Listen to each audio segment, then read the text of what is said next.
wazae mapema. Nisikilize kwa makini. Kama ni wewe unatizama video yangu, unaweza ukatuliza akili kuweza kusikiliza kwa makini. Wa kwanza kabisa ni mwanamke ambaye ama wanawake ambao wana umri kuanzia miaka 35 plus. Kama uko katika hii age, hakikisha unazaa mapema, kwa sababu ni umri ambao mayai ya uzazi wa mwanamke huwa yanapungua ubora. Kwa hiyo kuna uwezekano baadaye ukatafuta mtoto kwa muda mrefu bila mafanikio.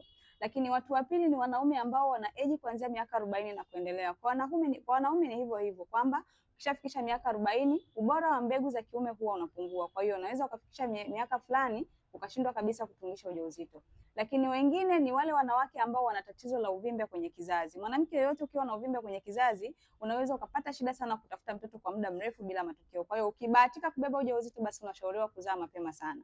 Lakini mtu mwingine ni wanawake ambao mayai yao ni machache sana. Kama mayai yako sio mengi, basi jitahidi kuzaa mapema kuepuka usumbufu. Lakini wanawake wengine ni wale ambao hedhi yao sio ya kueleweka, na maana hawana mpangilio mzuri wa hedhi. Wewe ukiona tu hedhi yako inasumbua, basi jitahidi sana kuzaa mapema kuepuka tatizo la kutafuta mtoto kwa muda mrefu bila mafanikio. Kama ni wewe ni mwanamke ama ni mwanaume unapitia hii situation ama una changamoto ya kuto kupata mtoto kwa muda mrefu, huenda mmehangaika, mmefanya hadi vipimo lakini mpaka leo bado hamna matokeo, basi nitafute Esma na Afya kwa ajili ya ushauri pamoja na suluhisho la kudumu. Share tips hii na watu wengine ili niweze kuwasaidia.